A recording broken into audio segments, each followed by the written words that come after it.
rare conditions and complex conditions that involve orthopedics and other specialties. A lot of the patients that will come to the motion lab are surgical candidates.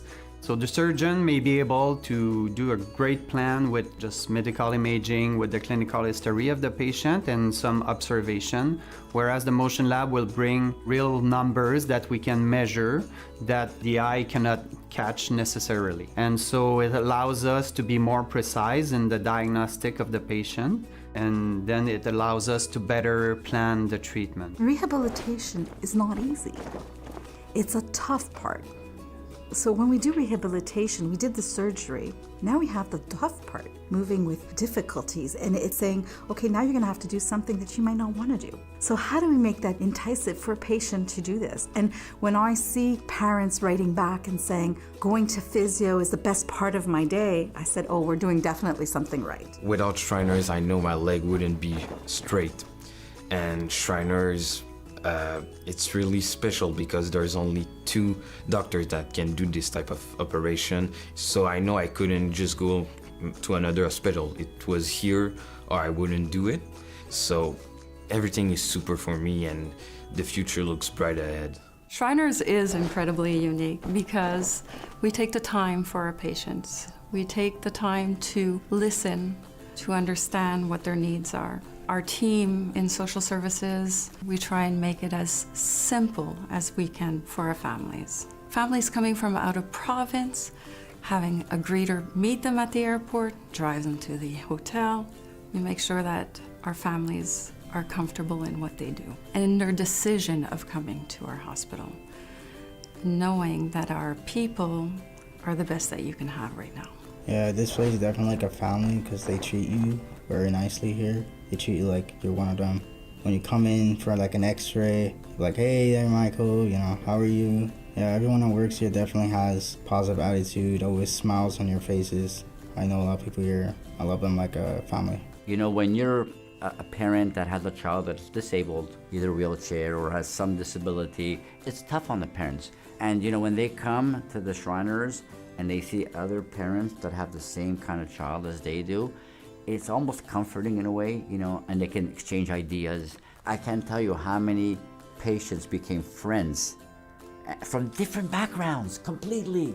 You know, French or English, it doesn't matter. Because they have the same kind of disability, you know, they become friends because they see each other in the clinic together. And sometimes we make sure to invite them at the same time. You know what I mean? Like, we make that effort, you know, so that these conditions, that these kids, you know, feel good and the parents feel great about that. And I think that that's something that we pride ourselves in. During the treatment, when it's really hard on him because he goes through a lot of emotions, anxiety, we always have one nurse that comes to distract him, to play games with him. They bring their virtual goggles so that he doesn't think of the pain that he's going to go through. All these little details make the Shriners so special. We cover a wide range from the molecular to the bedside of the patient. And that was the vision from the get-go. And I think the best example that this vision works is that this facility has developed a standard of care for 3 pediatric metabolic bone diseases. So those now are the treatments that are used throughout the world that were developed here at Shriners Hospitals for Children Canada. And I think it is unique because it has a very high-performing research center, which not all hospitals have. We are becoming experts, and in certain cases we are identified as the leaders in North America in rare and complex bone-related disease. For certain, we have the biggest group of patients for osteogenesis imperfecta in North America. But that being said, we want to be identified as a leader in pediatric orthopedics so that when your kid has a rare disease or complex, it's obvious that you're going to come at Shriners. And we want to be the place in Canada. That's part of our vision. Shriners is special because they have like the family kind of vibe. Here you're really going to have care, you're going to be informed, you're going to have support. That is really important. They are human here. not just nurses, not just physicians, not just doctors. They are human. They have human values, and this is what makes them different than others. The Shriners are really the one that has my heart. What we offer children and families goes beyond clinical care. I'm just really grateful to work here because people from every department, everyone really has this passion of giving back, whether it's people who work in maintenance, in the kitchen, in audiovisual services, in research, in clinical, at the reception. Every person has a role and makes a difference. And when you see this teamwork and everyone coming together with their energies, everyone wants to make a difference in the child's life. And it's really obvious from this kindness and this motivation to do better. To me, this is what really makes the Shriners special.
And here we are, live coverage of the 2025 Para Ice Hockey National Championships here at Lunenburg County Lifestyle Center in beautiful Bridgewater, Nova Scotia.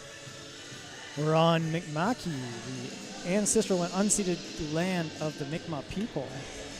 And my name is Steve, and I'm joined here today with Logan, who will be giving us a play-by-play. We're on our fourth game of the round-robin portion of this four-day tournament. We have Team BC against Team Alberta. Team BC in the white, Team Alberta in the blue as the away team. Before we were on camera today, Team BC had a wicked cheer. Absolutely. It sounded almost like a haka from the rugby from New Zealand's rugby team. It was quite the cheer. Hopefully we can get that on camera when it's time to break.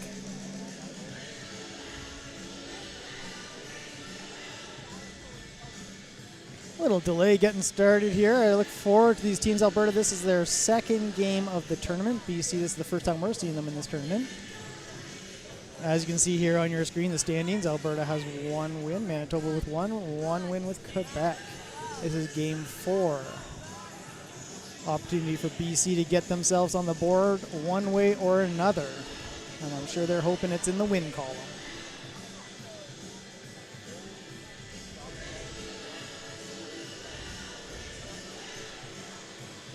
Looks like we're fixing up some ice at the net area.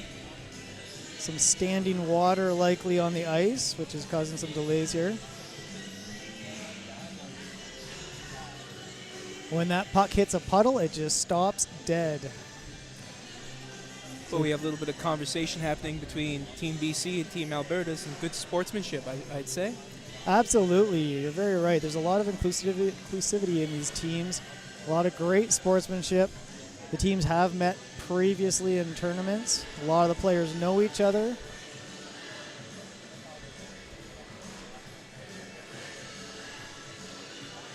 Both Team Alberta and Team BC have a deep pool to draw from in their provinces. Good programs in province of BC and Alberta.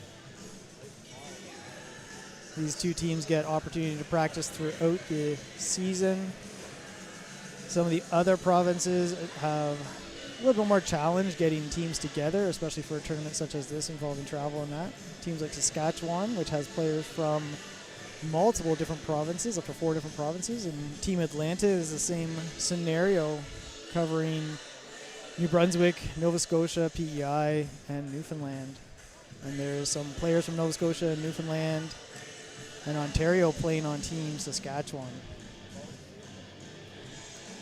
Always a bit more of a challenge when they don't have that opportunity to practice throughout the season. Oh, yeah. Build that team cohesiveness. teamwork has been a big aspect in a lot of these games as well. Absolutely. We just saw that one significantly with the last one. Quebec showed exceptional passing down low in the offensive zone, and I think that really made the difference in their game. The Alberta-Saskatchewan game, it was pretty evident also by the score. Ended up being quite a blowout, 15-1 for Alberta there, I believe was the final score. And they just showed that Team Saskatchewan just couldn't get together. I'm hopeful that further down in the tournament, as they get some more opportunity to play together throughout this round robin, maybe they'll get together a bit more, really rely on that coaching staff to really bring them together as a team and come up with some better cohesive plays, a bit more planning. Look forward to seeing some improvement through the tournament for them.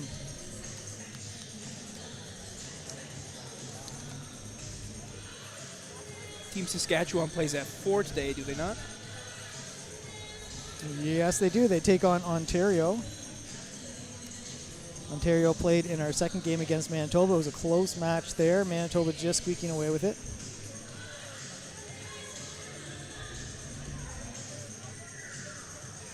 Still some delays in the ice, folks. And there's our schedule for day one, Thursday, May 15th.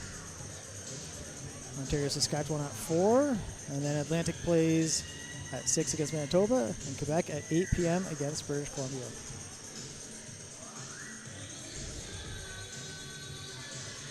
Well laid out schedule, giving each team a little bit of a break in between, no back-to-back games.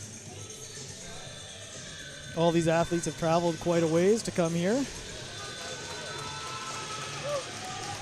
Even Team Atlantic, the home team, is no exception, with players coming from all these other provinces to join the team. And off we go. Team Alberta has the puck. Team BC is, oh, massive hit.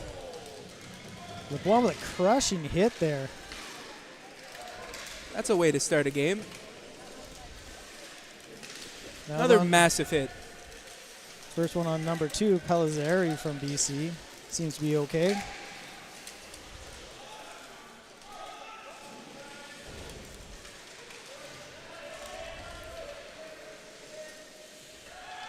A little bit of wrestling there in the corner. Hurst coming away with it around the net.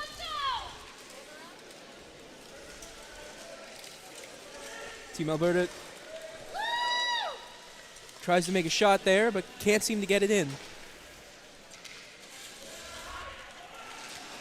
Challenging our goalie, Mitchell Garrett from Surrey, BC. Oh! Early. Another big hit on Alberta. Looks like this game is going to be a little bit physical. Both teams testing each other early. A little over a minute in, and we've had over 4 big hits. Team BC is coming down the ice to Alberta's side.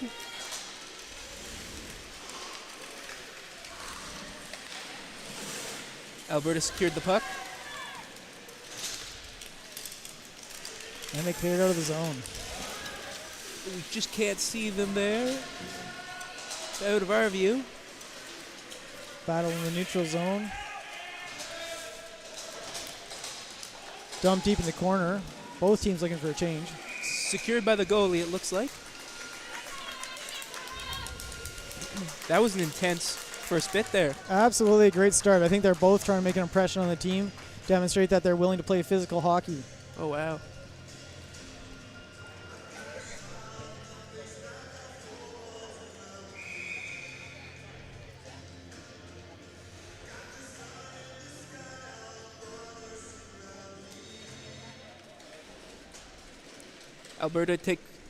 BC takes the puck in the face-off, tries to get a shot off.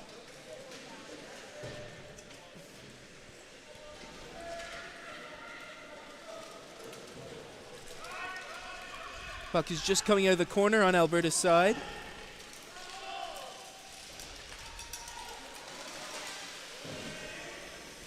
Almost a big hit there.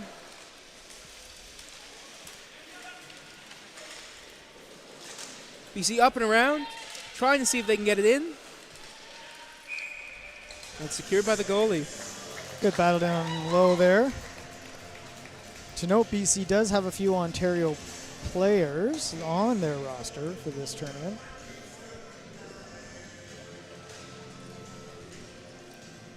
And this tournament is being hosted by the local para-hockey team, my team by chance, the Ice Storm, South Shore Ice Storm.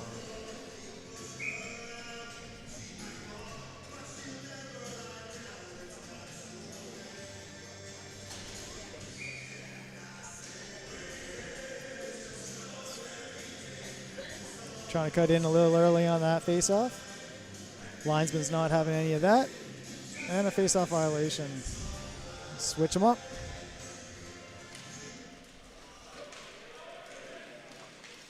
BC has the puck. Makes a shot. Oh!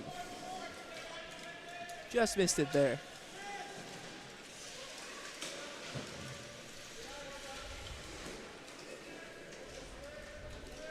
Good battle along the boards here right at the blue line.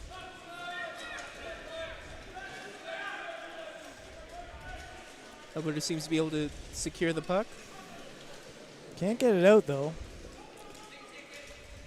Just race for the puck. Now clears the zone. I think this is the first time in this game that it is in the BC zone. The first time in a while. Yeah, they certainly had their opportunities there. Another big hit. Leading pass, it's offside. Offside's going to be a call if he touches, and he does. So that'll come back out of the zone.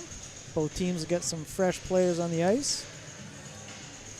Intensity died down a little bit from that first few hits. Teams are settling in. Seem to be trying to sort out the technical aspects of their game. Each trying to find the other's weaknesses. Face off center ice. That was a pass to Alberta. It's coming up to the BC ice. Corner. Oh, it sounded like a big hit, but it's just out of our view. Yeah, in our blind spot there. BC looking to get something started. Alberta keeps it in. Alberta's keeping in BC zone. Going to BC zone. It's a race to the puck on Alberta's side. Will be icing, keeps it off for icing.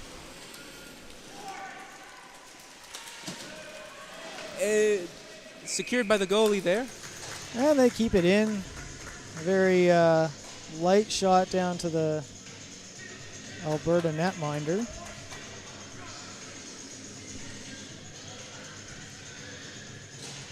Another switch out of players.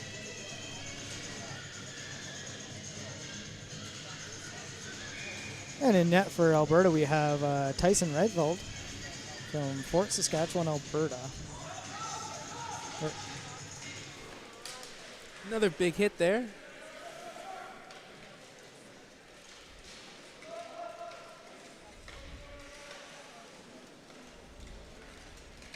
Hurst makes that centering pass. BC an opportunity.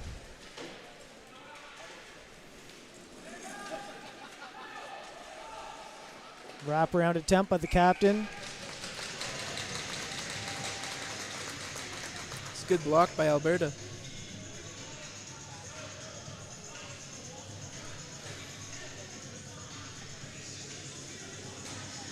So far, the BC team has tested the Alberta goalie a little bit more than the other way around, but have not been able to capitalize on anything yet.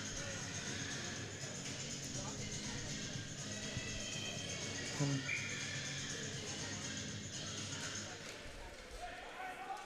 10 minutes and 30 seconds left to play in the first. Oh, there's a shot attempt coming in. Oh, that was a close one. Great opportunity there. Wide open net. Just could not capitalize on that one either. Looking for the top of the net. Able to clear it out of the zone. And it will. Icing's called off by linesman.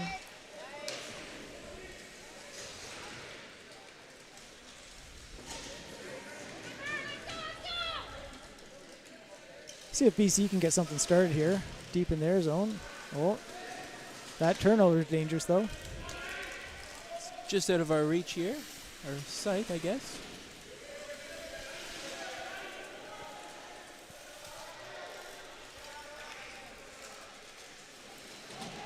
Battle on the boards continues. Deep in the BC zone. BC seems to shoot it out of that. Another hit from BC.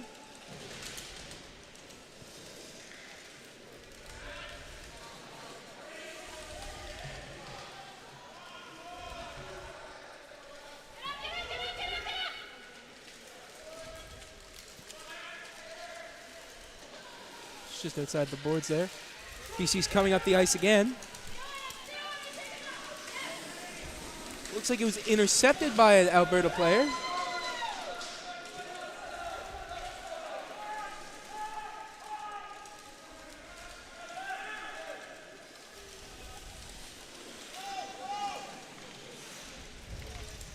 BC players were offside. They're giving an Alberta a chance, but they still can't clear it out of the zone. Now they get a pass up center ice. Trying to get down center ice. Intercepted again by BC. They'll dump it in the zone, looking for a change.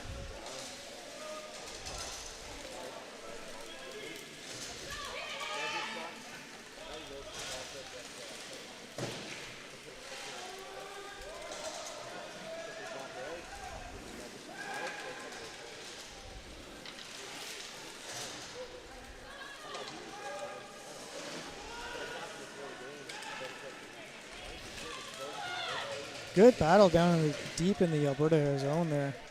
Right along the corner. Right along the corner. And he'll freeze the puck. Got a whistle blow. Ref will call that one in dead. You can see the Alberta line out there.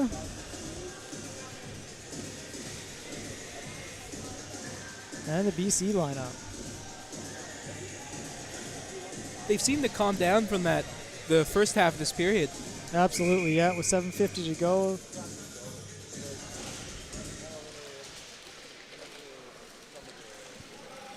BC's trying to capitalize on it being in Alberta's territory. Another interception by BC. That's going to be offside.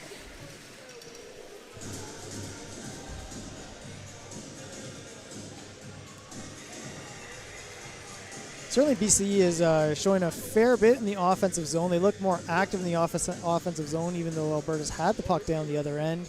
They haven't really shown as much of an effort and opportunity.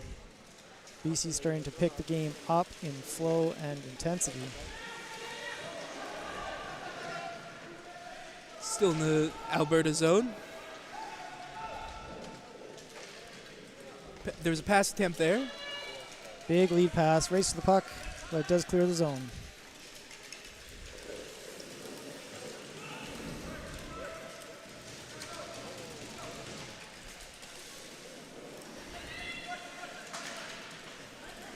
BC can't make anything happen on that one.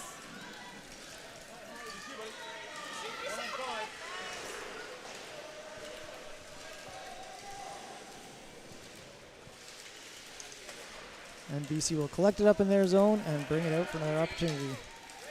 Here comes BC captain number 2. Right back to the Alberta zone. Mateo. Makes a shot. Just off the glove of the goalie there. Great wraparound opportunity there. Good attempt. Puck still loose and finally covered up. Secured by the goalie.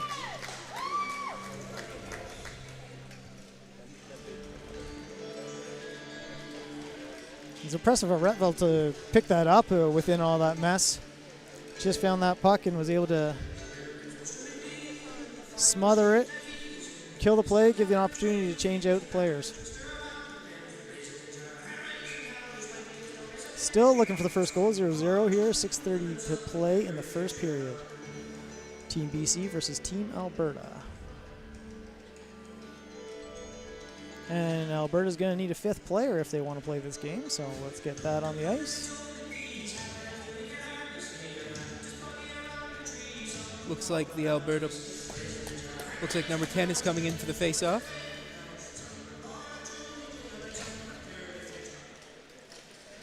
Good touch by to the point. BC is again putting it into Alberta's zone.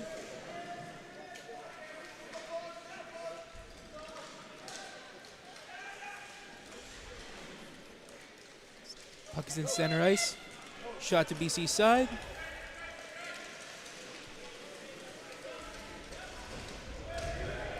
Nice check there along the boards.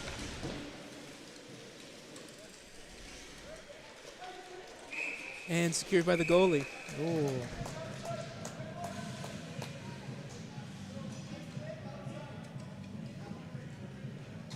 A little inadvertent contact post whistle on that one. Nothing intentional, no penalties come from that. Just shy of 6 minutes left to play.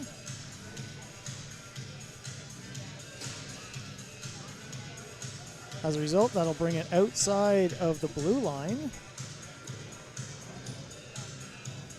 And we'll get a face-off in the neutral zone.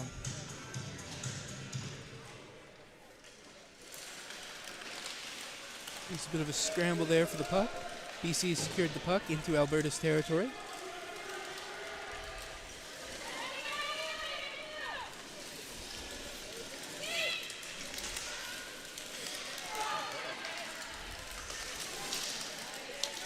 Alberta's making some moves on BC this time.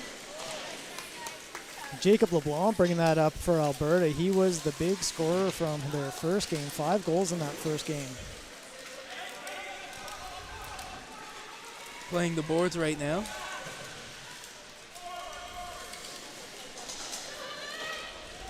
There's a race for the puck in center ice. BC gets it, and the whistle called.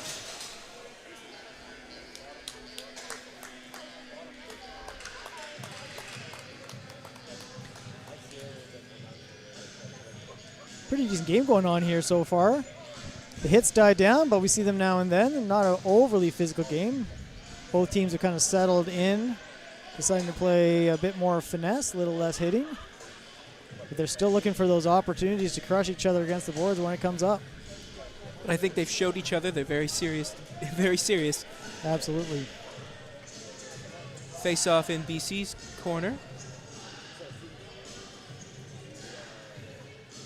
And we have a penalty on that one. So we will go to the face-off. The BC penalty. And power play for Alberta.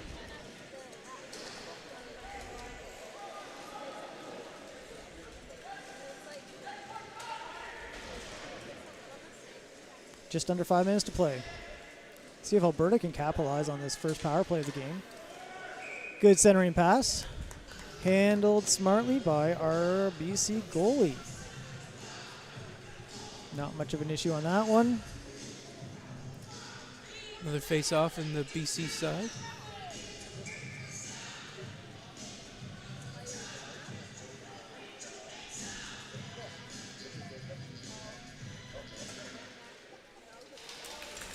BC secured the puck. BC shoots it to Alberta's side. And they'll clear it out of the zone. I don't think that's going to make icing though, so this good play will continue.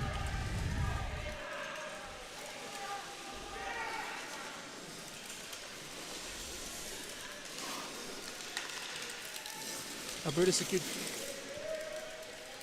the puck.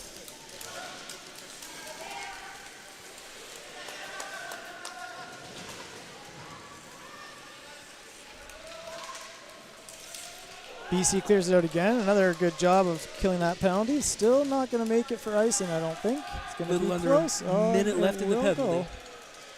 No icing on that one. Gives BC a chance to get some fresh players on the ice, though. Good forecheck by the team captain for BC. And back into the zone. Oh, and he loses a stick. Unfortunate. Really hard to move when you lose a stick on these sleds. Another big hit on the boards.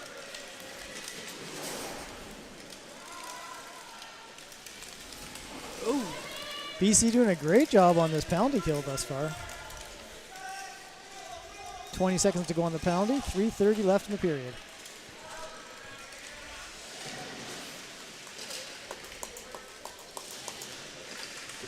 Good battle along the boards there. Clears it out of the zone again. 6 seconds left on that penalty. Alberta secures the puck. Looks like BC is going to be back to full strength now.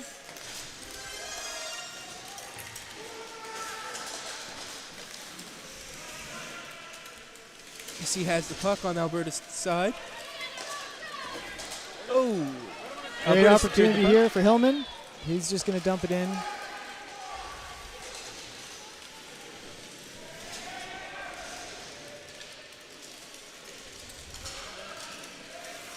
Number 11 on BC's lost a stick.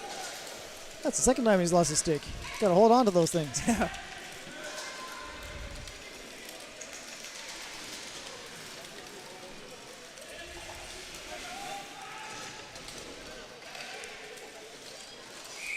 And the puck was secured by the Albertan goalie.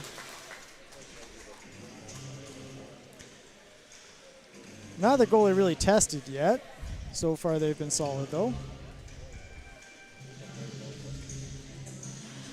Very evenly matched teams in my opinion thus far.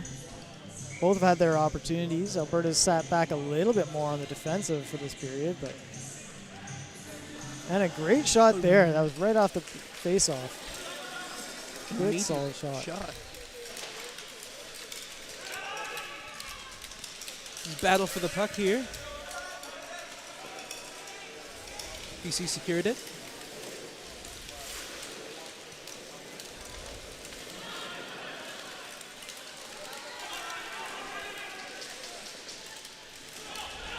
Now the puck's in Albertan territory. Number 9 moves it closer. That's Patrick Asink from Peterborough, Ontario, paying for BC. And now the puck is back in BC territory. Very close. Couldn't keep it in the zone there. That would have been a great opportunity. 1:30 left to play in the first period.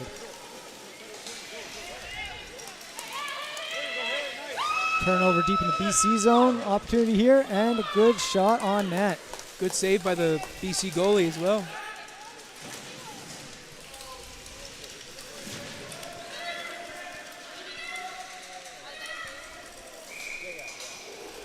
Yeah, that last one was a good shot on net. I mean, the goalie handled it, but it was with his stick, and he really deflected that. Would have been a great opportunity if Alberta had parked somebody in front of that net. I think that would have been a golden opportunity for the first goal of this game.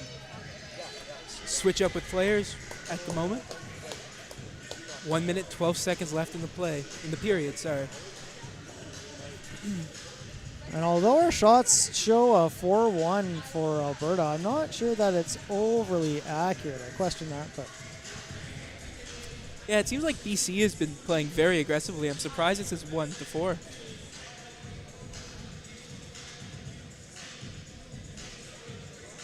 see what this last minute brings. Hopefully a fair bit of intensity from both teams looking to get that first mark up on that board.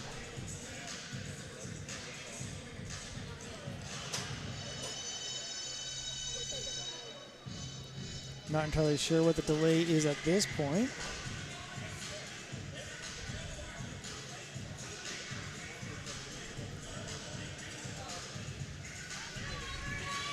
Looks like there was a player receiving some attention there. May have been either an injury or some equipment issue. Unfortunately, it was in our blind spot, so I'm not really sure what was going on there with Lucas, number 15 from Alberta.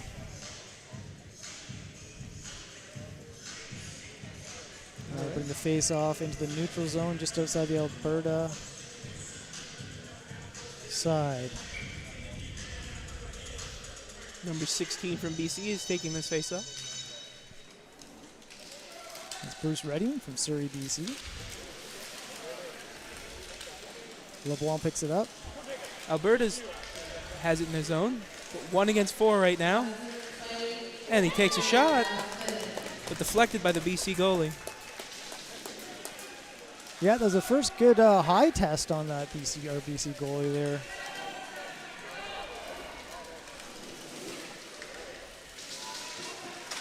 Garrett handled that no problem at all. Struggling to get in his zone. Throwing it in the Alberta, deep into the Alberta zone. 30 seconds in the first period. Big shot in the boards there, just in our blind spot. And that'll sail down the ice.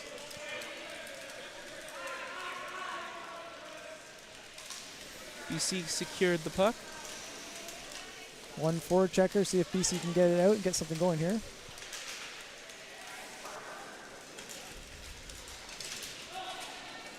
Seems like both teams are just going to be content to finish this off with double zeros on the board. So that closes out the first period of Team Alberta versus Team BC in our fourth game of this tournament. We will be back after the short break. Don't go anywhere. Oh, sorry, no, my mistake. There's 2 seconds left on the clock. We are going to have one more face-off. Let's see if Alberta can capitalize in this 2 seconds. One shot, and no, hits the buzzer. And as I said, that closes out the first period. We'll try that again. We'll have our intermission, and we'll be back with more action for BC versus Alberta.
Casual with it.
Yes, sir.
Our mission at the Shriners Hospitals for Children Canada is to really make the lives of patients and families the best that it can be and really lift up patients who need our services to fulfill the most optimal version of themselves. We take care of all orthopedic problems in pediatrics, but we super specialize in really rare conditions and complex conditions that involve orthopedics and other specialties. A lot of the patients that will come to the motion lab are surgical candidates.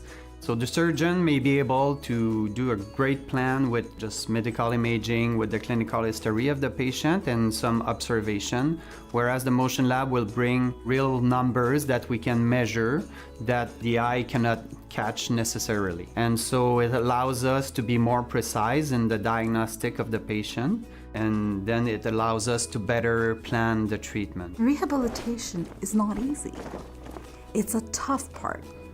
So when we do rehabilitation, we did the surgery. Now we have the tough part, moving with difficulties, and it's saying, okay, now you're gonna have to do something that you might not wanna do. So how do we make that enticing for a patient to do this? And when I see parents writing back and saying, going to physio is the best part of my day, I said, oh, we're doing definitely something right. Without Shriners, I know my leg wouldn't be straight.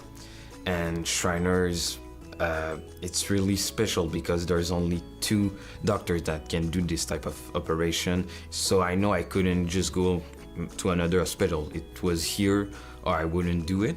So everything is super for me and the future looks bright ahead. Shriners is incredibly unique because we take the time for our patients. We take the time to listen, to understand what their needs are. Our team in social services, we try and make it as simple as we can for our families. Families coming from out of province, having a greeter meet them at the airport, drive them to the hotel. We make sure that our families are comfortable in what they do and in their decision of coming to our hospital, knowing that our people are the best that you can have right now. Yeah, this place is definitely like a family because they treat you very nicely here. They treat you like you're one of them. When you come in for like an x-ray, like, hey there, Michael, you know, how are you? Yeah, everyone that works here definitely has positive attitude, always smiles on your faces. I know a lot of people here. I love them like a family. You know, when you're a parent that has a child that's disabled, either wheelchair or has some disability, it's tough on the parents. And you know, when they come to the Shriners and they see other parents that have the same kind of child as they do, it's almost comforting in a way, you know, and they can exchange ideas. I can't tell you how many patients became friends from different backgrounds, completely. You know, French or English, it doesn't matter. Because they have the same kind of disability, you know, they become friends because they see each other in the clinic together. And sometimes we make sure to invite them at the same time. You know what I mean? Like, we make that effort, you know, so that these conditions, that these kids, you know, feel good and the parents feel great about that. And I think that that's something that we pride ourselves in. During the treatment, when it's really hard on him because he goes through a lot of emotions, anxiety, we always have one nurse that comes to distract him, to play games with him. They bring their virtual goggles so that he doesn't think of the pain that he's going to go through. All these little details make the Shriners so special. We cover a wide range from the molecular to the bedside of the patient. And that was the vision from the get-go. And I think the best example that this vision works is that this facility has developed a standard of care for 3 pediatric metabolic bone diseases. So those now are the treatments that are used throughout the world that were developed here at Shriners Hospitals for Children Canada. And I think it is unique because it has a very high-performing research center, which not all hospitals have. We are becoming experts, and in certain cases we are identified as the leaders in North America in rare and complex bone-related disease. For certain, we have the biggest group of patients for osteogenesis imperfecta in North America. But that being said, we want to be identified as a leader in pediatric orthopedics so that when your kid has a rare disease or complex, it's obvious that you're going to come at Shriners. And we want to be the place in Canada. That's part of our vision. Shriners is special because they have like the family kind of vibe. Here you're really going to have care. You're going to be informed. You're going to have support. That is really important. They are human here, not just nurses, not just physicians, not just doctors. They are human. They have human values, and this is what makes them different than others. The Shriners are really the one that has my heart. What we offer children and families goes beyond clinical care.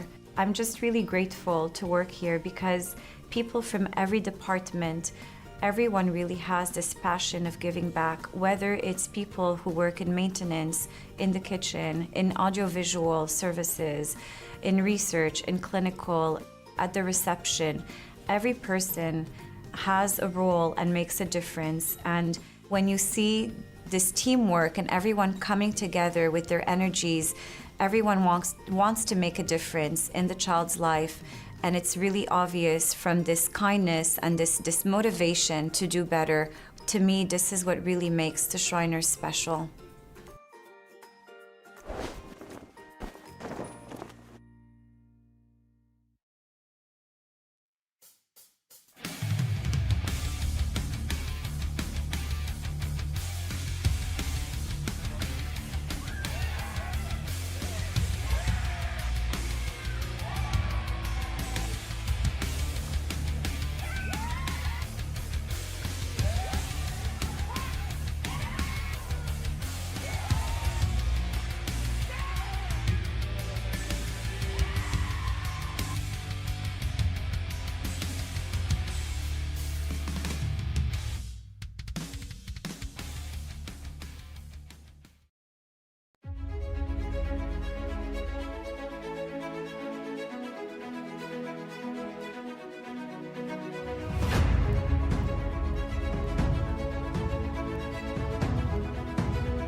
And we're back with your live coverage of Game 4 of this 2025 National Para Hockey Championships.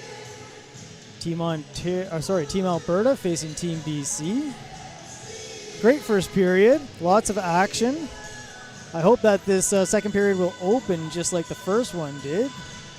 Each team demonstrating some real initiative in the physicality aspect.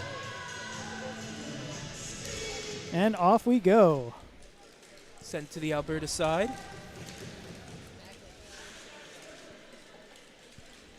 Alberta's going up to the BC side. BC intercepts. A little bit of roughness there. Coming in our blind spot. Oh.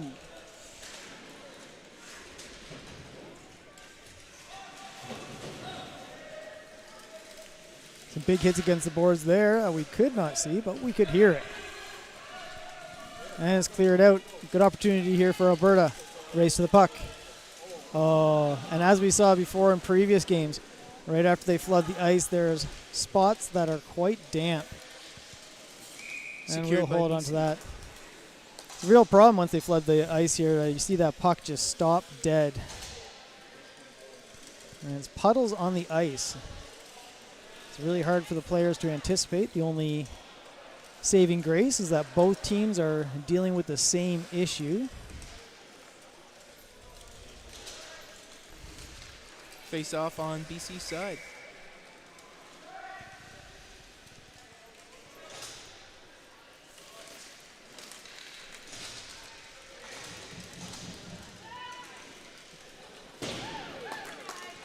Good long shot there. Good attempt. Trying to challenge the goalie high early. On the boards. BC's trying to make contact. Good attempt there by the number 2.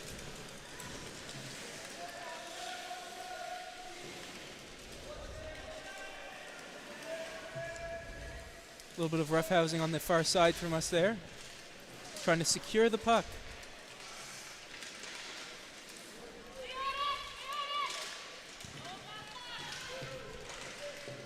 One tricky thing with sledge hockey, once it gets under the sleds, it's very hard to track it and very hard to dig it out and get it where you want. You can use that as an advantage, but sometimes as a disadvantage. A good pass attempt by BC.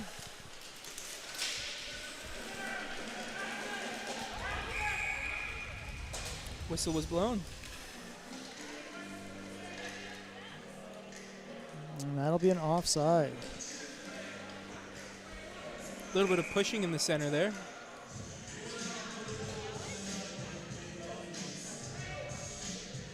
Don't know what that was about, but it's from the captain, number 15, Lucas.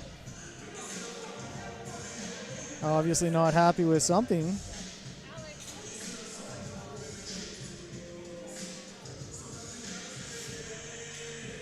Ref coming.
All right. Well, we had a player injury, and we're still sorting that out down along the boards in our blind spot. Teams are getting a little reprieve here. Seems like everything is okay. Still being attended to. Likely what the small confrontation was, and the captain unhappy about a hit of some kind. And good to see the player coming over, doing all right there.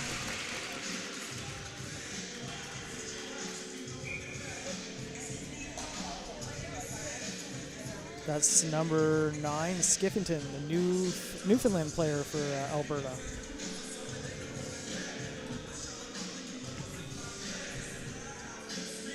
No penalties on the play. Play will continue. We're still at double goose eggs. 13:07 left to play in the second period. Shots remain at 5-1 in favor of Team Alberta.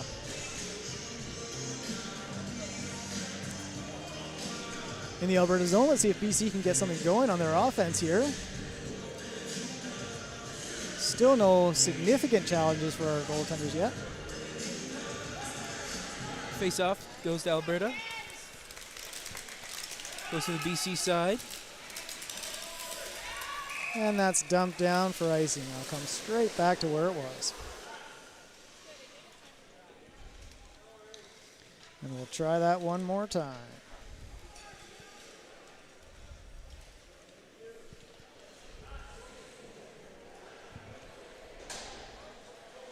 At the same spot there on Alberta's side.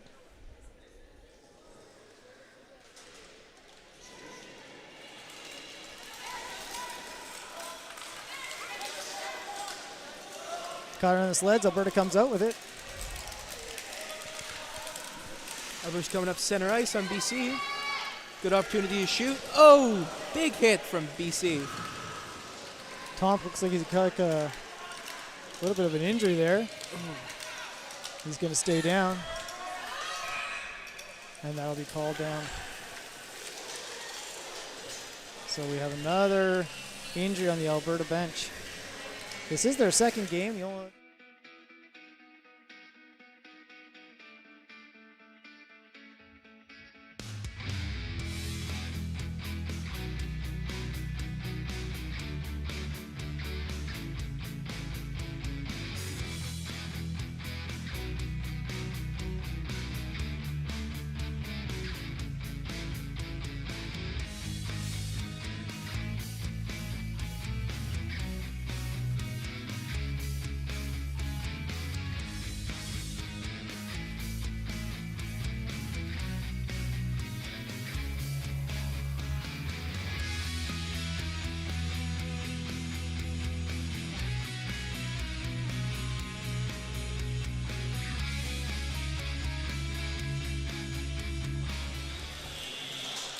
All right, Tonk seems to be okay back on the bench now. And we're back here. Not the same start we had in the first period. A couple injuries really breaks up the play. Team captain taking the face-off for Alberta.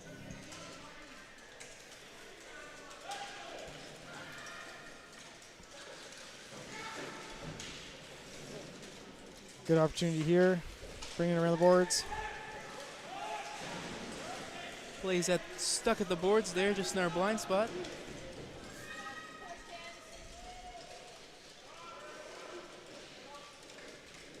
And BC will not quite clear it. They're going to keep it in now. They can clear it out.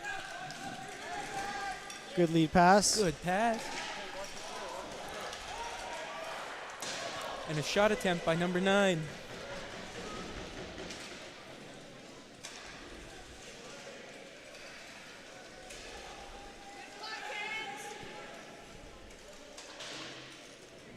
They're just in our blind spot there.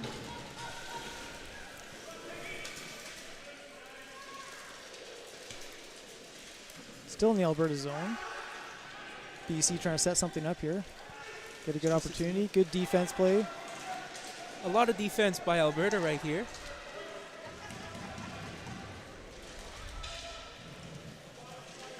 Mackenzie Spong down in the deep corner from London, Ontario, playing on the Alberta team. Number 9 from BC has lost his stick, and number 10, I believe, from Alberta just recovered his stick as well. Number 6, open net and score by Alberta, by BC, sorry. That was a great opportunity. He just capitalized that. Picked the corner. It's very hard for these net miners to get up high, and that was just a perfect shot right up into that left corner. Let's look at that replay here. It comes out of the corner here. Pops out. It's just mishandled, just ever so slightly. When number 14 and 6 capitalizes. That top right corner of that net. That's Christian Titmars from Orono, Ontario, playing for Team BC. He'll score that goal. Unassisted. Bringing it to 1-0 for the home team, BC.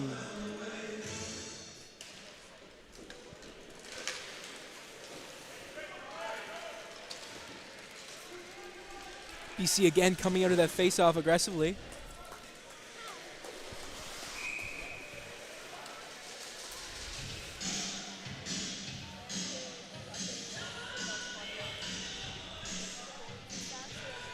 Good choice by Redfield there to just cover it up. Stop play. Got a face-off in their zone.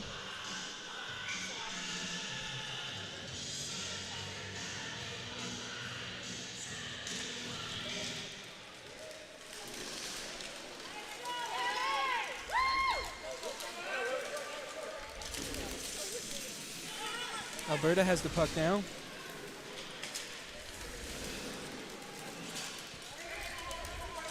Looks like there's a race to the puck on the other side. Both players hit the board.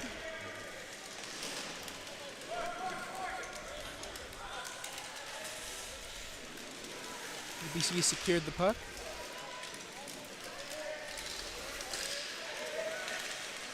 And That was number 11. And shoot!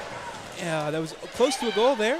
And then a goal was scored. They capitalized on that second one. Pellizzeri brought that in, had a high shot. Sometimes missing the net will pay off. We had a good bounce off the backboards there. And capitalized by number 20, Jacob LeBlanc.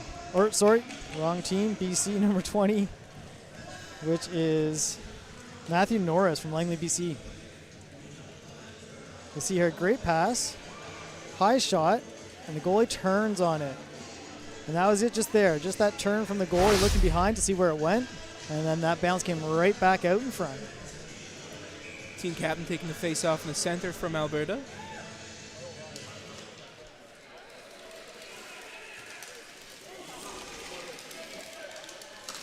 People were looking for where the puck was a second ago. Number 10 from BC has lost his stick. BC is looking to recapture that goal. Sorry, Alberta.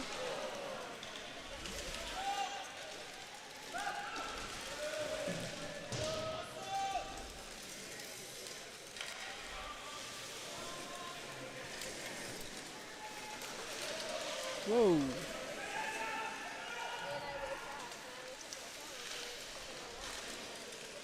Another great opportunity for BC. Wraparound opportunity there. See if Alberta can get out of the zone and get something going here. Alberta coming up center line now.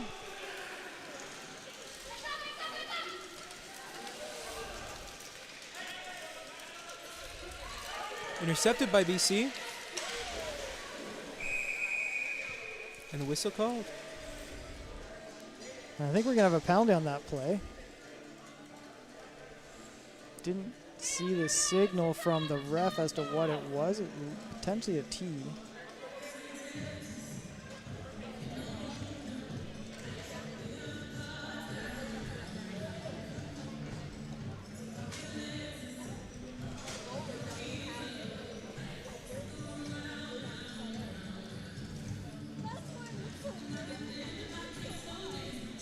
That'll be a penalty on number 10 for the BC team.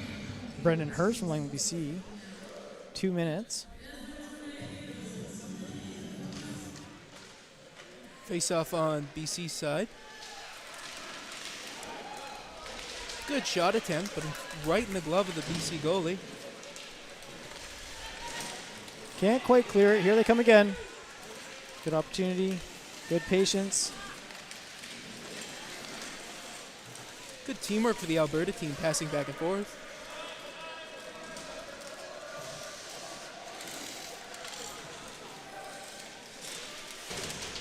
Another big hit into the boards.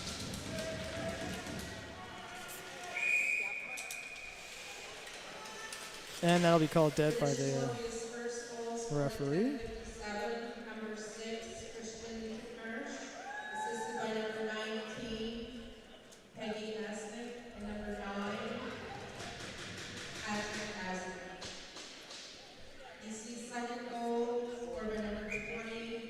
.23 left on the penalty. 2-0 for BC.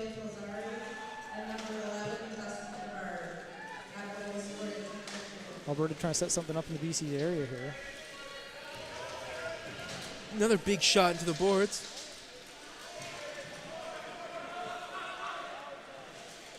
Looks like BC will secure this puck. Oh, still fighting for it.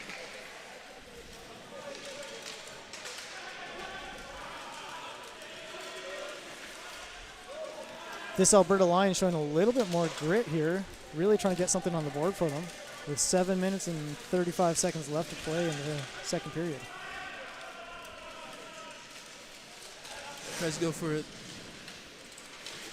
Really aggressive playing on Alberta. Shot back up to the Alberta side.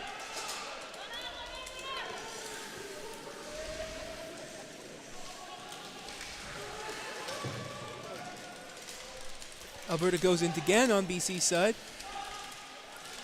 And a good pass and a shoot and just missed it.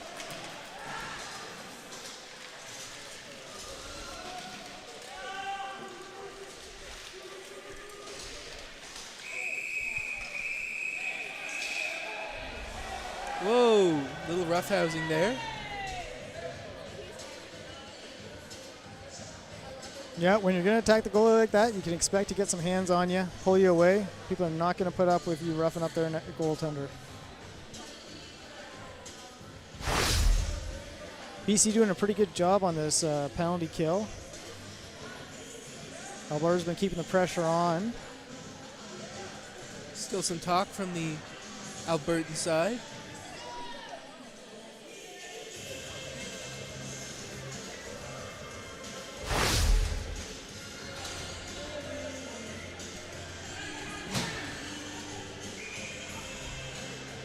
And it looks like Team Alberta got a penalty. Yep, so they did decide to give a penalty to Team Alberta, number 20. And that is Jacob LeBlanc.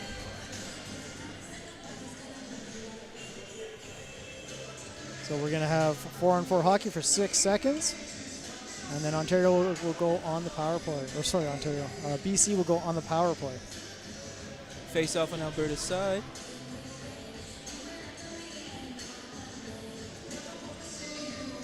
They're just adjusting the net there, it seems.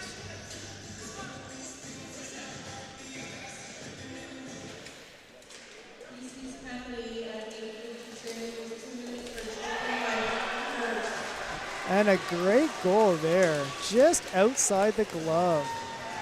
That was an amazing goal. I didn't even see it. I'm going to look at the replay here. Right off the face-off.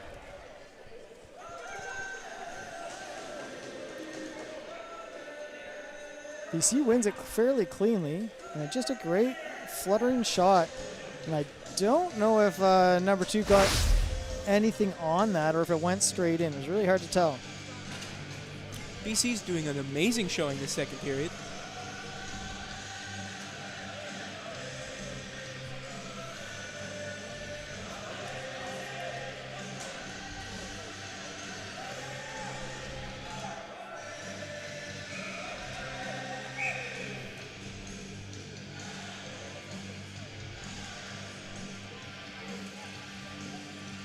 All right, 6 minutes and 52 seconds left in the period. 5-on-5 hockey with a 3-0 lead for BC.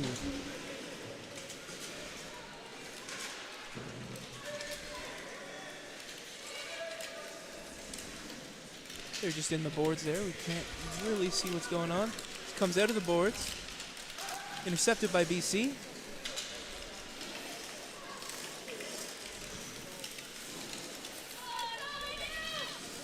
Back into the control of Alberta. Coming up center ice.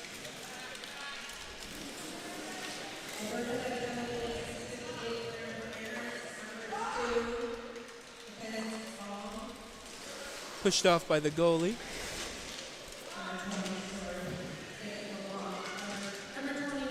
A little bit of a battle from the puck there in the corner.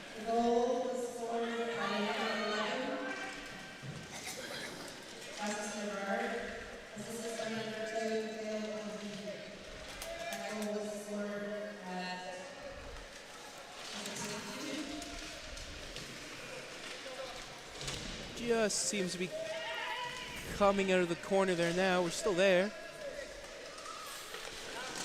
So the quarter secured by BC. Coming down to Alberta's side. But Alberta will be there to receive it. Back to BC's side. Back to Alberta's side. Number 10 from BC gets control of the puck. They're in our blind spot right now.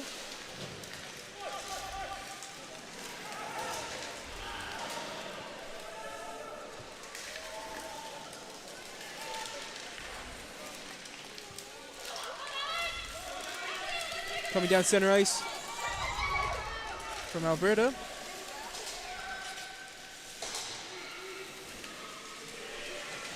Skiffington had a good opportunity there, just couldn't keep that speed going to out skate those two defenders.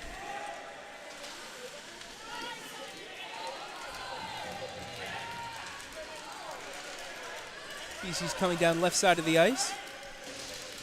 That's their captain Pellizzeri that's going to bring it in. With the pass.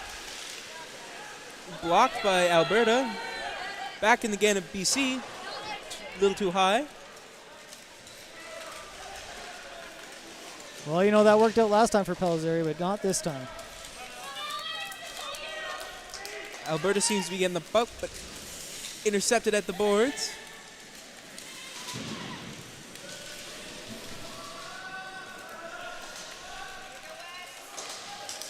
Alberta makes a pass.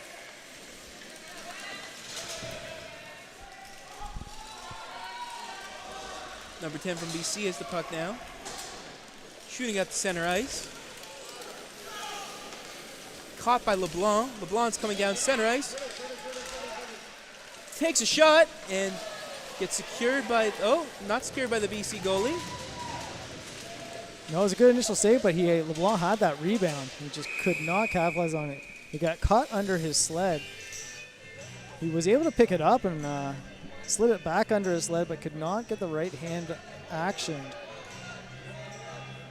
If he was able to pull the trigger on that, I'm pretty sure that would have been our first goal for Alberta in this game. Looks like there was a penalty for BC there. Yeah, it was down low after the maybe even after the play. So it will be BC number 10, Brendan Hurst.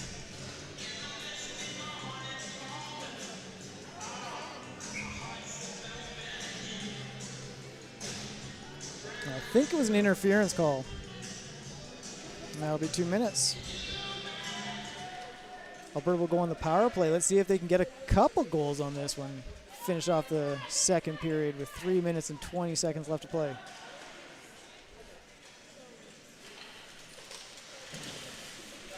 Hitting to the boards there. Alberta takes a shot in. Tonk with a Intercepted great by the goalie. Tonk with a great shot there, up high, but the goalie could see it the whole way. Garrett didn't have much of a problem with that one. No screen, straight into his glove. Out for a Sunday stroll. The team captain of Alberta is taking this face-off.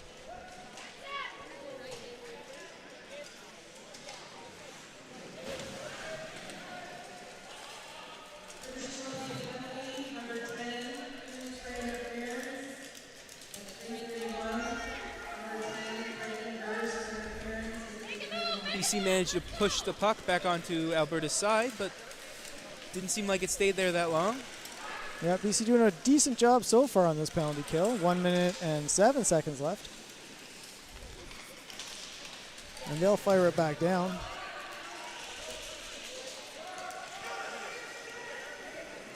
Goalie playing it way out of his net, but no forecheckers there to challenge. Oh, a giveaway deep in the zone.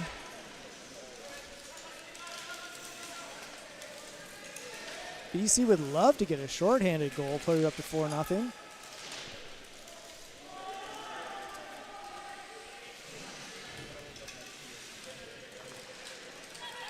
Hit back on the BC side, it looks like. Oh, big hit there from Alberta. But he seems to be okay. Number 12.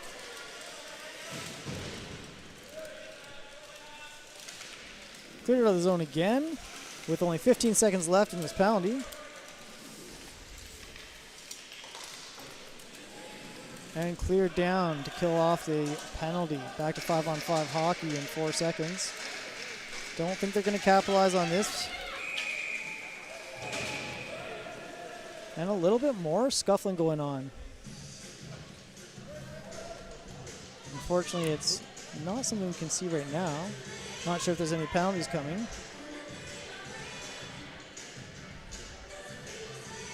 Players are getting themselves sorted out.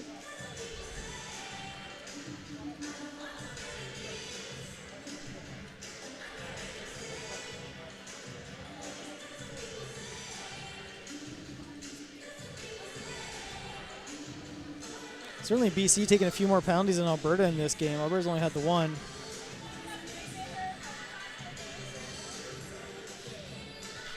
The aggression of the game hasn't gone down since the first period, though. Nope, that's for sure. You're right.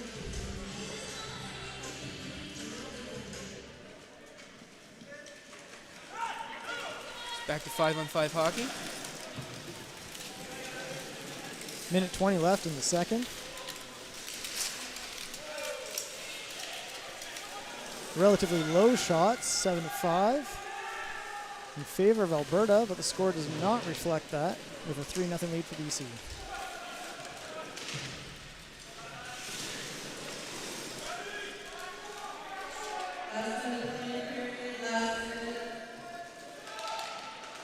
Final minute of play. Good Challenging the save from goalie Alberta. again.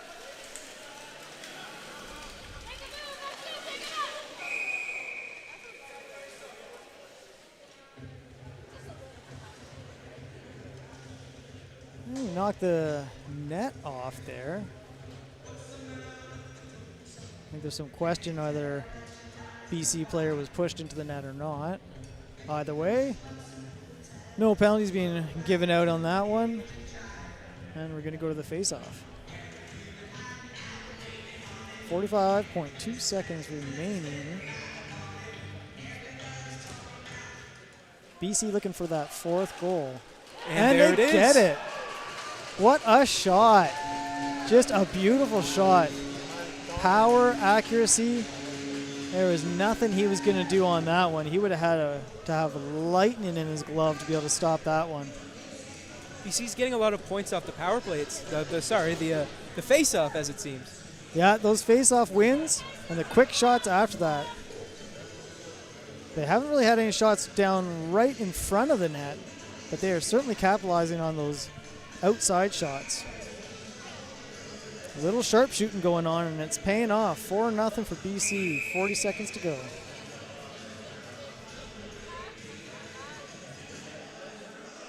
And they're trying to cheat into the circle a little early on that face-off. Linesman having nothing of it.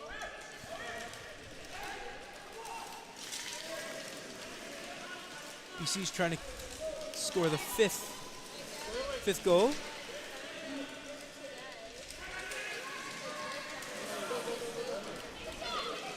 Alberta goes, takes a shot, a little too high.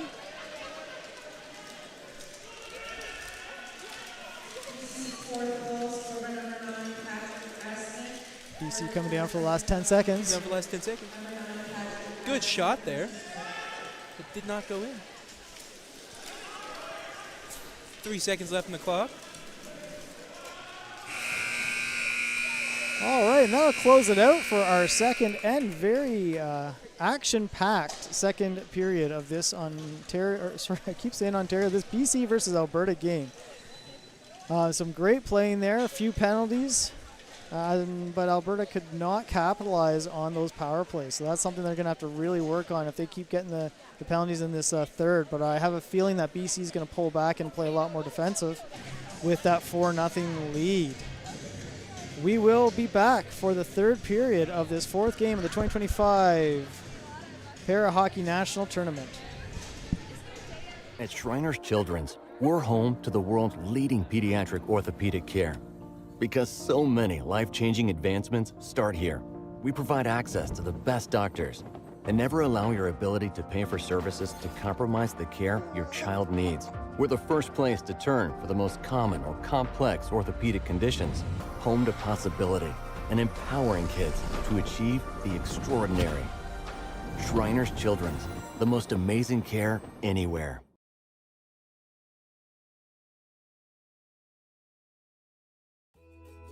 Our mission at the Shriners Hospitals for Children Canada is to really make the lives of patients and families the best that it can be and really lift up patients who need our services to fulfill the most optimal version of themselves. We take care of all orthopedic problems in pediatrics, but we super specialize in really rare conditions and complex conditions that involve orthopedics and other specialties. A lot of the patients that will come to the motion lab are surgical candidates.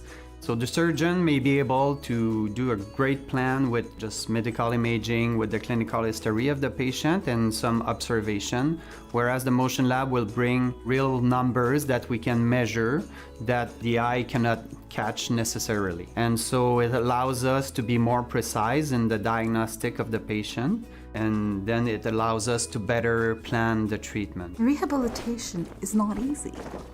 It's a tough part. So when we do rehabilitation, we did the surgery. Now we have the tough part, moving with difficulties, and it's saying, okay, now you're gonna have to do something that you might not wanna do. So how do we make that enticing for a patient to do this? And when I see parents writing back and saying, going to physio is the best part of my day, I said, oh, we're doing definitely something right. Without Shriners, I know my leg wouldn't be straight.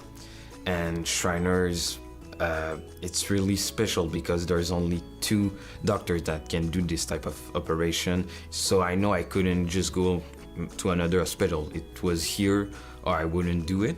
So everything is super for me and the future looks bright ahead. Shriners is incredibly unique because we take the time for our patients. We take the time to listen, to understand what their needs are. Our team in social services, we try and make it as simple as we can for our families. Families coming from out of province, having a greeter meet them at the airport, drive them to the hotel. We make sure that our families are comfortable in what they do and in their decision of coming to our hospital, knowing that our people are the best that you can have right now. Yeah, this place is definitely like a family because they treat you very nicely here. They treat you like you're one of them. When you come in for like an x-ray, like, hey there, Michael, you know, how are you? Yeah, everyone that works here definitely has positive attitude, always smiles on your faces. I know a lot of people here. I love them like a family. You know, when you're a parent that has a child that's disabled, either wheelchair or has some disability, it's tough on the parents. And you know, when they come to the Shriners and they see other parents that have the same kind of child as they do, it's almost comforting in a way, you know, and they can exchange ideas. I can't tell you how many patients became friends from different backgrounds, completely.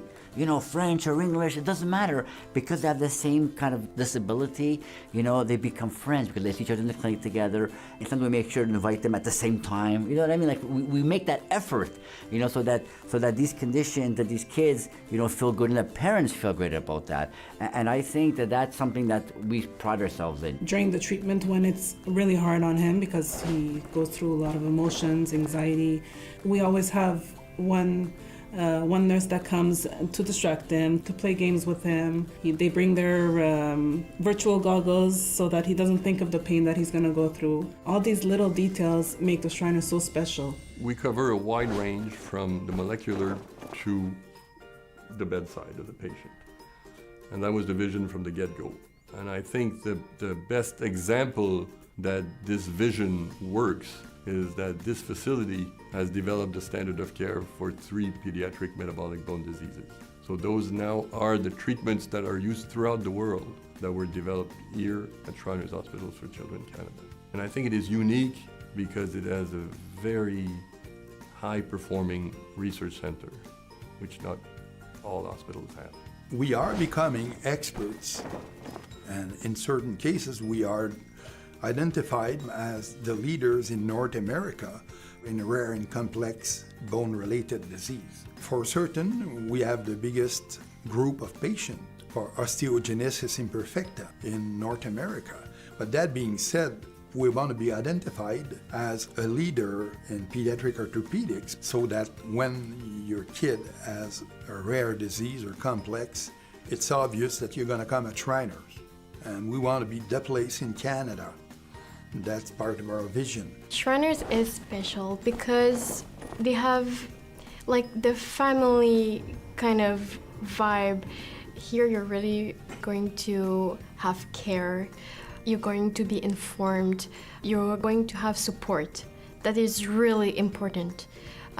They are human here, not just nurses, not just physicians, not just doctors. They are human. They have human values, and this is what makes them different than others. The Shriners are really the one that has my heart. what we offer children and families goes beyond clinical care. I'm just really grateful to work here because people from every department, everyone really has this passion of giving back, whether it's people who work in maintenance, in the kitchen, in audiovisual services, in research, in clinical, at the reception. Every person has a role and makes a difference. And when you see this teamwork and everyone coming together with their energies, everyone wants to make a difference in the child's life. And it's really obvious from this kindness and this motivation to do better. To me, this is what really makes the Shriners special.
Casual with it.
And we're back at the 2025 National Para Hockey Championships here in Bridgewater, Nova Scotia.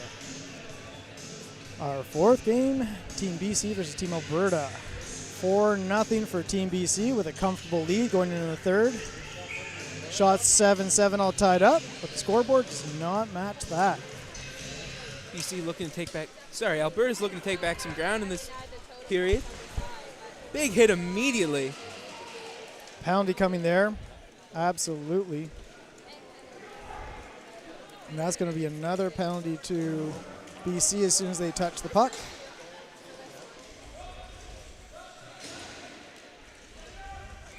And there we have it. And that's going to be on number 2 for BC, the captain, I believe, Matteo Palazzari. Yeah, he's going to the box for that. Assume that is going to be rough, and we'll get a replay on that one, it looks like.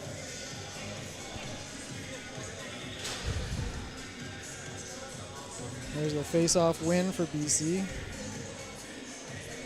Brought it in. Really good check there from LeBlanc. That was a totally clean check, and then he just grabbed him and threw him to the ice. That's not going to work for you. So that's going to be a 2-minute penalty. Face off on BC side.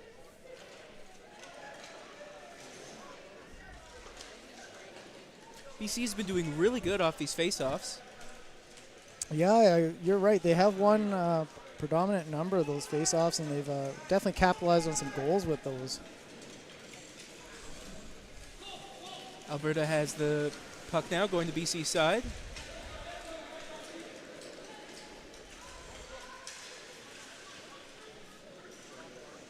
BC seems to have secured it. Another hit into the boards from Alberta. They'll keep it in the zone. Opportunity here. See if they can get a shot away. No, they're going to call it dead.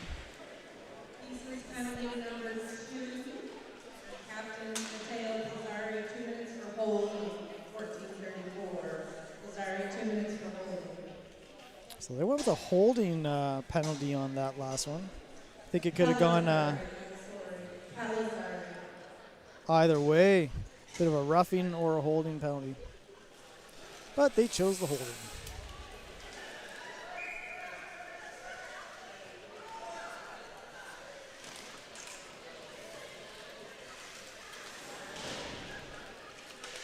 Alberta sends the puck back to BC side. A little bit of roughing in the corner. Just a good, clean battle for that puck.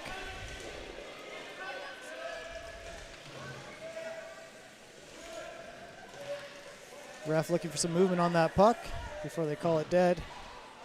And that's going to be the result. Shots remain 7-7. 54 seconds remaining in the penalty. Alberta yet again has an opportunity to capitalize on a penalty. Their power play has just not resulted in anything for them in this game.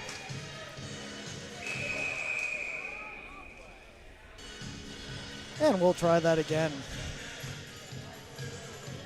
Not sure what happened there, but something sure did.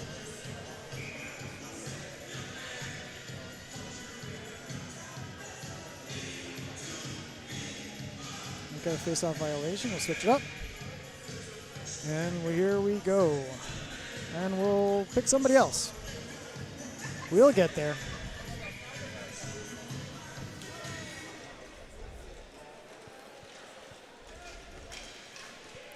Shoots over to Alberta's side. Alberta looks like they're going to secure the puck.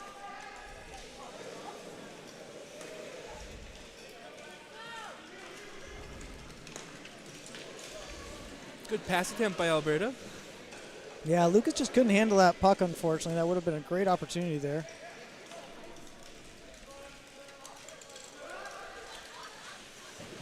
Spong taking it in along the boards there for Alberta. Good shot attempt for, good attempt there. There was a shot attempt by number 20 from Alberta. Yeah, they got to start putting those on net and put people in front of it, get rebounds. It's not a bad idea, but they have got to get people in front of the net and get it on net.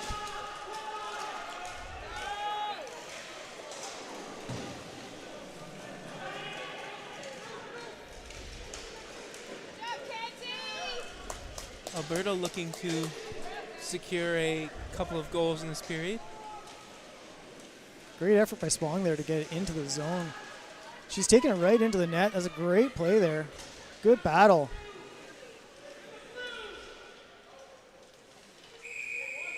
And they're going to call it dead. Looked like the goaltender was still fighting for that. I don't know that Garrett really had that, but they called it dead anyway. What a great effort by Spong there. Singular effort to take it around the net. Beats two defenders.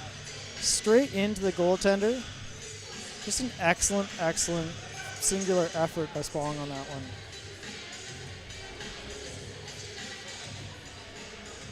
But Garrett held his ground and kept it out of the net. Looks like there's going to be a face-off on BC's side. 12 minutes to go here on the third.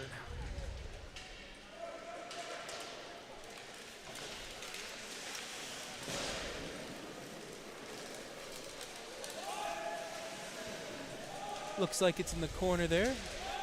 A lot of defenders at the net for BC. Yeah, BC has that luxury with that 4-0 lead to just sit back and defend, box them out.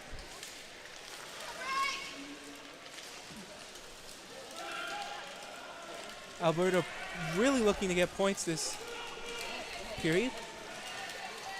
The goalie is really far out of the net, but he secures the puck. Yeah, that was a really great play by Rettville there.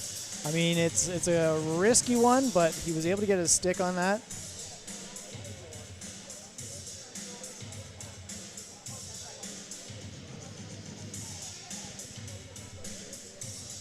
Ref having a word with him afterwards. I'm wondering if that results from smothering the puck outside of his crease there. It went his way this time, though. BC looking for a shot. Did not get it, though. It was a little high.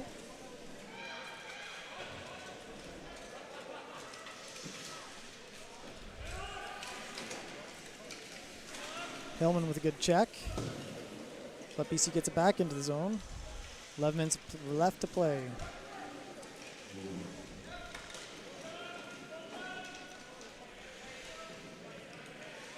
Alberta's going to have to really dig deep now. Find something. They've got the equal shots with BC. They just have to put something on net and get it in. Alberta's looking to go in. Two defenders, though.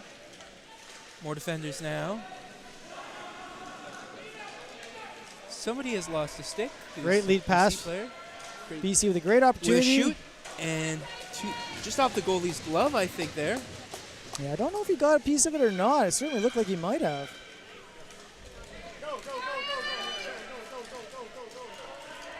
They're not going to technically count that as a shot, so obviously seemed to sail high.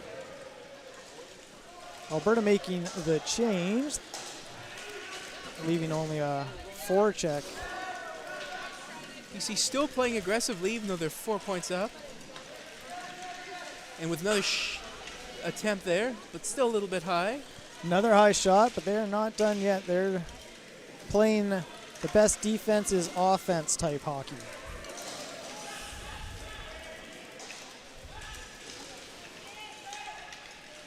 Pellizzeri again with a shot. He certainly likes to shoot it high. Worked out for him on one of them, but not the rest. Alberta has the puck now with one defender. Perfect opportunity for Alberta. Hillman fanned on it there. I think he would have benefited from going for the pass instead, but he went for the shot and fanned on it. Another opportunity for Alberta, but looks like BC is going to beat them to the puck. And we're getting an interference penalty here. Looks like it's going against BC. I'm just not sure number.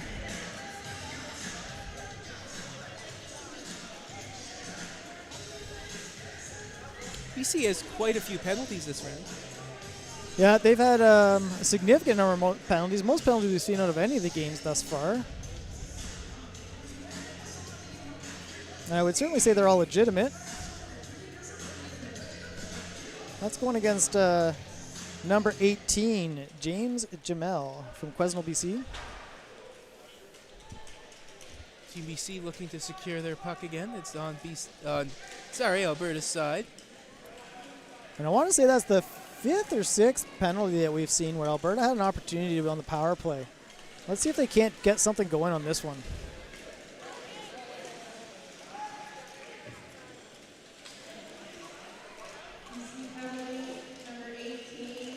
Good pass by BC.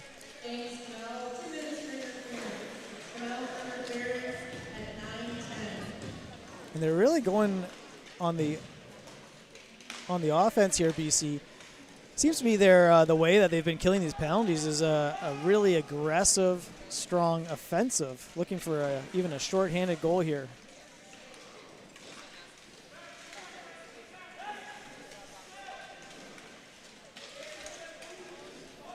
Four Alberta players there. Got to get something going. Here's a lead pass for LeBlanc. 5 goals in their first game LeBlanc had. BC looks like they're securing the puck. Back onto Alberta's side. Close with too many on the ice there for Alberta. Refs didn't call it though.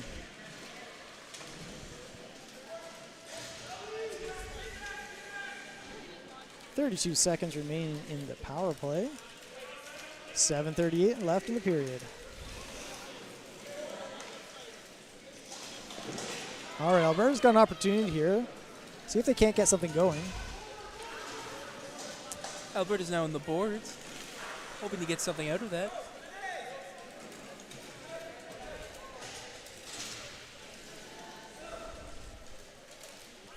And BC clears it back down into the Alberta zone.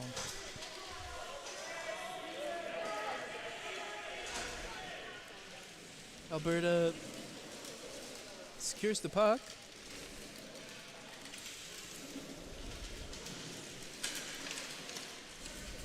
BC again gets the puck. We're back to 5-on-5 hockey here. BC has an opportunity to put one more on the board if they can get this capitalized in the zone. Secured by the Alberta goaltender. And we'll have a stoppage of play. You know, I just don't see the drive from Alberta right now, especially on those power plays. Down 4-0. They've got to send out their best players on those power plays and really focus on a hard offense. They're playing way too defensive on their power plays. You're going to have to be a little bit more risky at this stage in the game when you're down 4-0. James Gemmell taking it for BC. This face-off. Never mind. Looks like number 3 from BC is coming in to take the face-off. And that was Madison McKenzie from Mission, BC.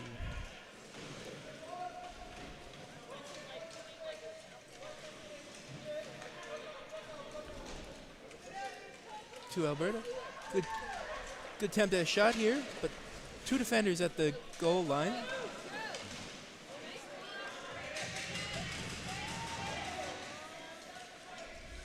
He still has control over the puck, it seems. Coming up the right-hand side. Another good shot on net. BC really dominating right now. They have the luxury to just take their time and be patient, and they're demonstrating that every time they're in the zone. Their offense is very relaxed, not rushed. And I have to say, the defense is not as rushed as it should be for Alberta. I want to see them digging deep with the last 6 minutes.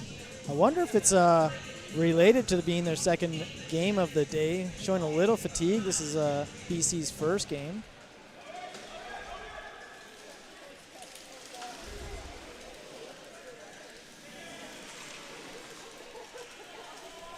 Still in Alberta's corner.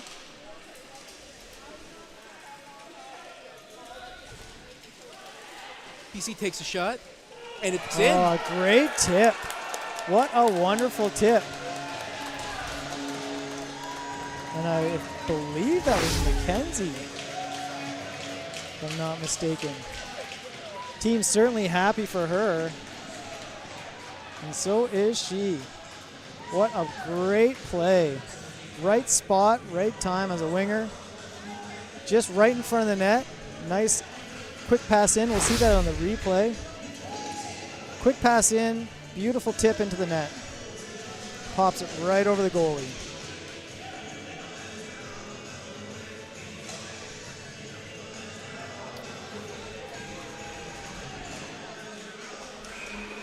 Brings up to 5-0 for BC. 5:44 remaining in the third period.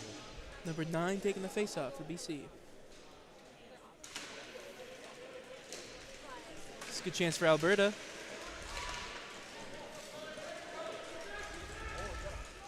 Alberta coming up right side. Be nice if Alberta could finish off by putting one up on the board.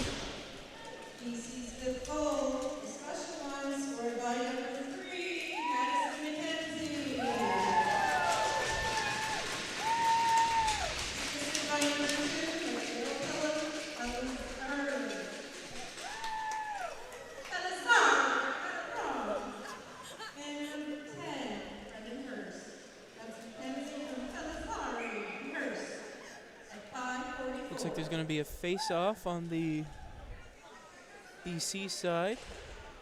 Alberta hoping to capitalize on this face-off.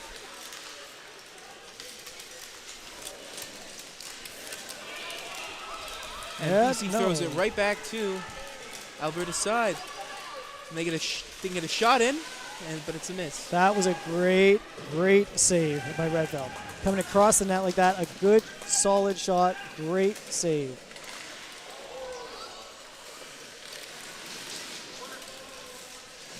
Another shot attempt by BC player number 9.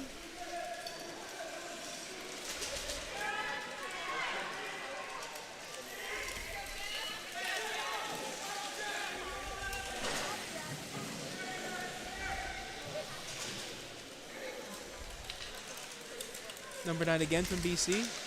Coming in with a pass to number 6. And that's way offside. So they come back out of the zone. Shots now up to 10-7. Very low shot count.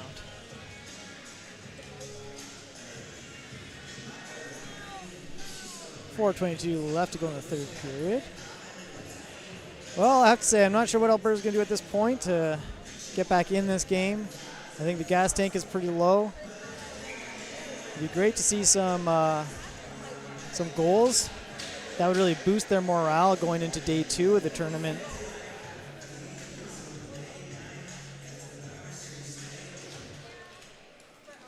Alberta secures the face-off. Passes to number 6. Hillman with a long shot in. Picked up by BC.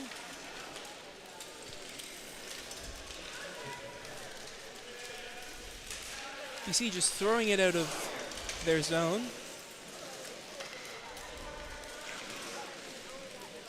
Just keeping it on Alberta's side. Alberta recaptures the puck and throws it back to BC. Number 11 from BC coming up the left side. Oh, spinning around.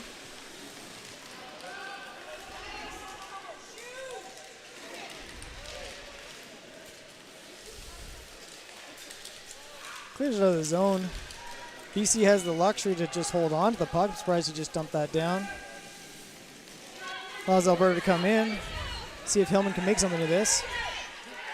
Number Again, 6. again with the long shot in.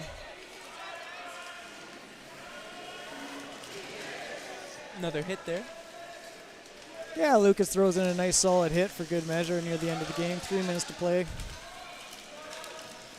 You see number 20 has the puck. Great defense by LeBlanc there to cut it off. There's a 2-on-1 play. LeBlanc coming up solid.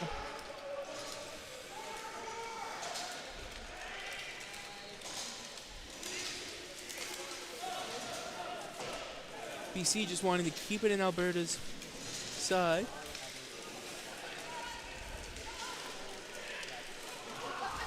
Number 8 from BC shoots it back to Alberta's side.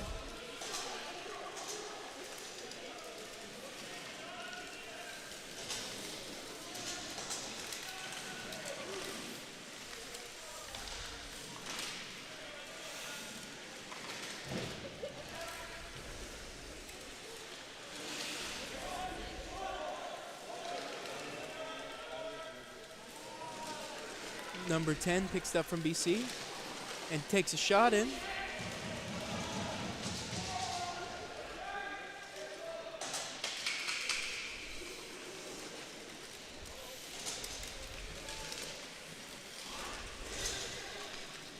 One minute and 45 seconds left in the last period. Yeah, Alberta will freeze it. Not much more to say about Alberta's game at this point. They're holding their own on defense, but they just don't have that energy level that they need to do anything great in this game. But as I said, 1:45 to go, it would still be great to see, even if it was a singular effort by one of their players, if they could get a point on that board. It would go a long way. Going back into the dressing room conversations, make their night a little bit better going in with a point in this game. BC fighting for the puck.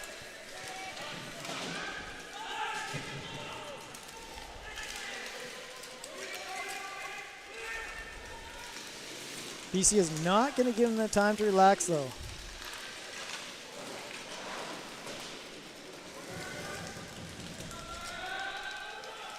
BC's really keeping the puck on the Albertan side.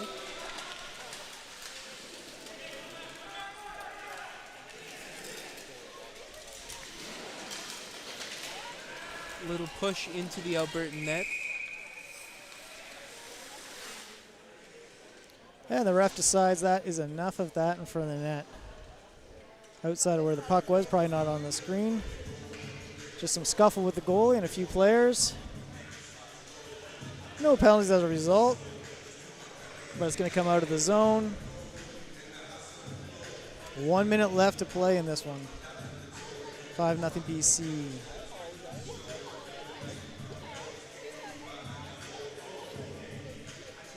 I'd love to see Alberta win this face-off. Nice pass back. Send somebody down the other end. Good shot on net. They've got their win from earlier today. Certainly challenged a lot more from this BC game. They got that win. Alberta is looking to score. There's a lot of BC defensemen on BC's side.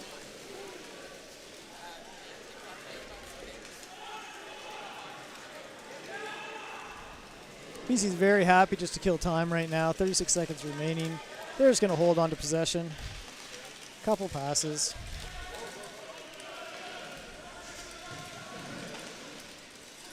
Doing some great passes. Might as well have a shot. And I'll be honest, that was a great save by Redfield there. That was low into the side. Good glove save. BC's trying to get their shot count up. Might as well get him some more practice for the next game that he's going to face. 20 seconds remaining. This one's all but in the bag. Face off Alberta side. Intercepted by BC. Right into the goalie's glove.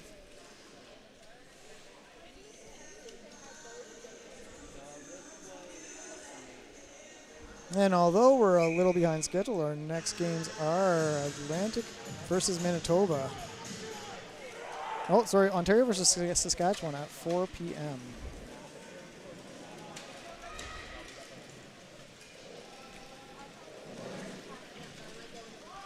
BC secures the puck. And that'll close it out. What a great game.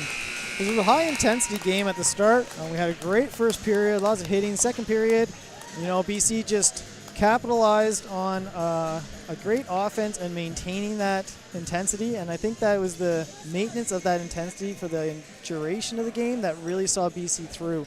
Alberta seemed to come out screaming, but they fell short in the second and third. So another great game here. It closes out the fourth game, and as I said, we have our Saskatchewan-Ontario game at 4 p.m. Please join us there for live coverage and continued live coverage of the 2025 National Para Hockey Championships. My name's Steve. And I'm Logan. And Logan was joining me here. Thank you very much. We'll see you at the next game.